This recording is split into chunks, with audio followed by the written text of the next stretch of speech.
بسم اللہ الرحمن الرحیم الحمد للہ رب العالمین والصلاة والسلام علی سید الانبیاء والمرسلین وعلی آلہ واصحابہ وعطرتہ اجمعین اما بعد فاعوذ باللہ من الشیطان الرجیم بسم اللہ الرحمن الرحیم قال اللہ تبارک وتعالی فی القرآن المجید والفرقان الحمید بسم اللہ الرحمن الرحیم وانتم الاعلون ان کنتم مؤمنین صدق اللہ مولانا العظیم وبلغنا رسولہ النبی الکریم ونحن علی ذلک لمن الشاہدین والشاکرین والحمد للہ رب العالمین۔ تمام احباب ادب سے، ذوق اور شوق سے بآواز بلند حضور کی بارگاہ میں درود پاک پڑھیے۔ الصلاۃ والسلام علیک یا سیدی یا رسول اللہ، الصلاۃ والسلام علیک یا سیدی یا حبیب اللہ، الصلاۃ والسلام علیک یا رحمۃ للعالمین وعلی آلک واصحابک یا شفیع المذنبین۔ کتنی قومیں وجود میں آئیں دہر میں خشک و تر کے رشتے سے، ہم نے بنیاد دوستی رکھی یاد خیر البشر کے رشتے سے۔ لائق صد عزت و تکریم مشائخ اعظام، سادات کرام، علماء ربانیین اور اہل سنت والجماعت کے مقتدر علماء اور قیادت جو یہاں جلوہ فرما ہیں، سب ہمارے آنکھوں کی ٹھنڈک ہیں، ہمارے سر کا تاج ہیں۔ اللہ تعالیٰ سب کو سلامت رکھے۔ میں اپنی گفتگو کے آغاز میں مرکزی سیرت کمیٹی مظفر آباد کے احباب کو دل کی اتھاہ گہرائیوں سے مبارکباد پیش کرتا ہوں کہ انہوں نے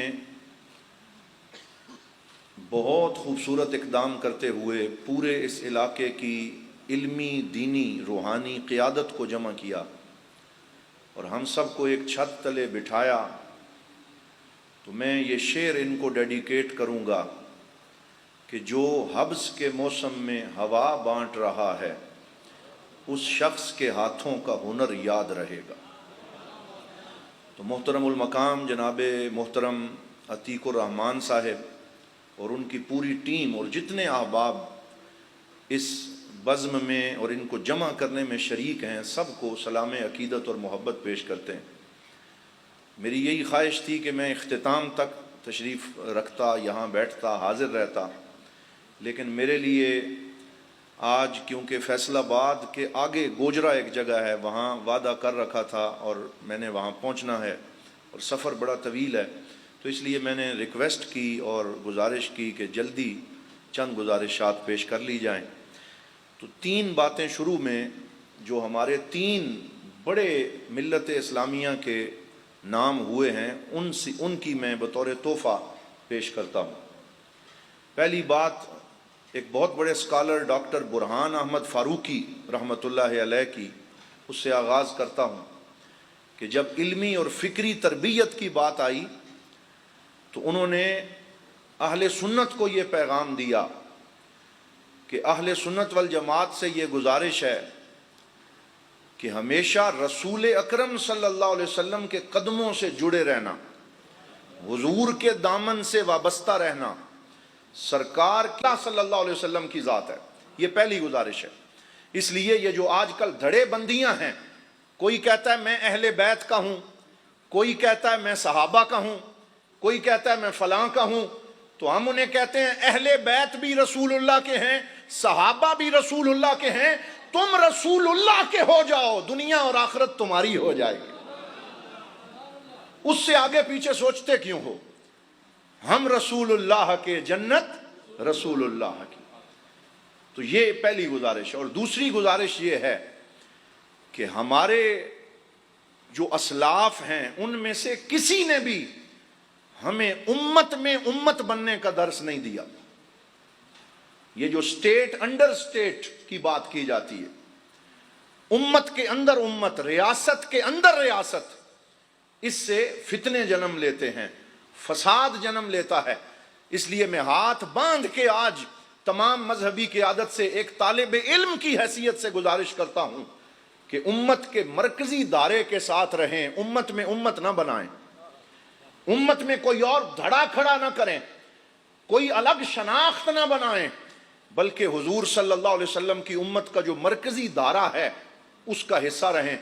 آپ اپنے اسلاف کو دیکھیں، اعلیٰ حضرت فاضل بریلوی، حضرت مجدد الفسانی، تاجدار گولڑا پیر سید میر علی شاہ صاحب رحمت اللہ تعالی علیہ، میں نام لیتا جاؤں گا، طویل بڑی فہرست جو ہے وہ طویل فہرست ہے۔ آپ ان میں سے کسی کی کتاب میں کوئی ایسی رائے نہیں دکھا سکتے جو پوری کی پوری امت کے اسلاف کی رائے سے ہٹ کے ہو۔ انہوں نے تفرد اختیار نہیں کیا، وہ کسی رائے میں الگ نہیں ہوئے، بلکہ وہ امت کی مین سٹریم اور مرکزی دائرے کے ساتھ چلتے رہے۔ یہ آج ہمارے اوپر کیا خبط سوار ہو گیا ہے کہ ہم کہتے ہیں خالف تو رف، یہ خالف تو رف کا خبط جن لوگوں پہ سوار ہے ان کی وجہ سے امت میں فتنے جنم لے رہے ہیں کہ باقی پرانوں سے مخالفت کرو، نئی بات کرو، پہچانے جاؤ گے۔ ایسی شہرت نہ کماؤ کہ جو شہرت بعد میں ذلت کا بندوبست کر دے۔ آؤ ہم امت میں جو مرکزی دائرہ ہے، جس دائرے کے ایک سرے پہ خود رسول اللہ صلی اللہ علیہ وسلم کی ذات ہے اور دوسرے سرے پہ اعلیٰ حضرت فاضل بریلوی کھڑے ہو کے اس امت کی سرحد کا پہرا دے رہے ہیں، آؤ ہم اپنے ان تمام اسلاف کا دامن پکڑ کے کھڑے ہو جائیں اور ہم کسی چیز میں ان سے کوئی الگ رائے اختیار نہ کریں۔ تیسری گزارش، حضرت مجدد الفسانی رحمت اللہ علیہ کے مکتوبات میں یہ جملہ بڑا خوبصورت ہے۔ آپ اپنے مریدین سے فرماتے تھے کہ کبھی خدا نہ بننا، کبھی رسول نہ بننا، کبھی خدا نہ بننا، کبھی رسول نہ بننا۔ تو ایک مرید نے کہا جناب ہم خدا کیسے بن سکتے ہیں، ہم رسول کیسے بن سکتے ہیں؟ تو آپ نے فرمایا خدا بننے کا مطلب یہ ہے کہ یہ کبھی نہ سوچنا کہ جو میں چاہوں وہ ہو جائے، کیونکہ یہ صرف کس کی شان ہے بولیے؟ اللہ کی، کہ جو چاہے وہ ہو جائے۔ یہ کن فیکون اسی کو زیبا ہے، یہ جو چاہے وہ کرے یہ اسی کو زیبا ہے۔ اس لیے کبھی خدا نہ بننا کہ جو میں چاہوں وہ ہو جائے، یہ اللہ کا کام ہے۔ اور رسول نہ بننا اس کا معنی کیا ہے کہ یہ صرف رسول کی شان ہے کہ جو کہے وہ شریعت بن جائے، جو کہے وہ شریعت بن جائے، یہ صرف رسول کی شان ہے۔ اس لیے خدا کی شان خدا کے لیے، رسول کی شان رسول کے لیے، امتی بن کے رہو، عاجز بن کے رہو، رسول اللہ صلی اللہ علیہ وسلم کی سیرت پہ عمل کرتے رہو تو تم جو ہے وہ سلامت رہو گے۔ تو یہ بنیادی 3 گزارشات پیش کرنے کے بعد اب میں انتہائی اختصار کے ساتھ مزید 3 چیزوں کی طرف اشارہ کرنا چاہتا ہوں۔ ہمارے ہاں یہ ایک بڑا مسئلہ ہے کہ ہم جب اس طرح کے سیمینار میں جمع ہوتے ہیں تو ہر بندہ سٹیج پہ آ کے صرف مسائل گنواتا ہے اور مسائل کے انبار لگا دیے جاتے ہیں، ہمارا یہ مسئلہ ہے، ہمارا یہ بحران ہے، اور ان کے حل کی طرف ہم نہیں آتے۔ تو میں یہ گزارش کرتا ہوں کہ 3 چیزوں کو پیش نظر رکھیں۔ نمبر 1 مسائل، نمبر 2 امکانات، اور نمبر 3 ہم کرنا کیا چاہیے، what to do، ہمیں کیا کرنا چاہیے۔ جب ان تینوں کو ساتھ لے کے چلیں گے تو مسئلہ حل ہوگا۔ آئیے سب سے پہلے میں چند جو نکات ہیں ان پہ آپ کو لے چلتا ہوں کہ جو ہمارے خارجی اور داخلی سطح کے مسائل ہیں۔ کچھ خارجی محاذ کے مسائل ہیں اور کچھ داخلی محاذ کے مسائل ہیں۔ سب سے پہلے اگر خارجی سطح کے مسائل کی بات کریں تو ان مسائل کو پس پشت نہیں ڈالنا چاہیے کہ ہم ایک کنویں میں رہیں، ایک 1.5 فٹ کی مسجد بنا کے رکھیں اور پورا جو انٹرنیشنل سینیریو ہے اس کو دیکھنا ہی چھوڑ دیں، تو پھر گویا ہم حقائق سے چشم پوشی کر رہے ہیں اور اس طرح کام نہیں بنتا۔ تو ہمارے خارجی سطح کے امت کے کچھ مسائل ہیں۔ پہلا مسئلہ یہ ہے کہ مغرب ہمارے اوپر سیاسی، معاشی اور عسکری اعتبار سے تسلط اس نے قائم کر رکھا، اور یہ ایک طویل عرصے سے ہے کہ مغرب کا سیاسی تسلط بھی ہے، معاشی بھی ہے اور عسکری بھی ہے۔ ادارے ان کے ہیں، نظام ان کا ہے، اور ہم ان کے نظام میں کنویں میں مینڈک کی طرح بس چلتے جا رہے ہیں۔ اور کیونکہ ادارے اور انسٹیٹیوشنز ان کے ہیں تو وہ اپنے مفادات کا تحفظ کر رہے ہیں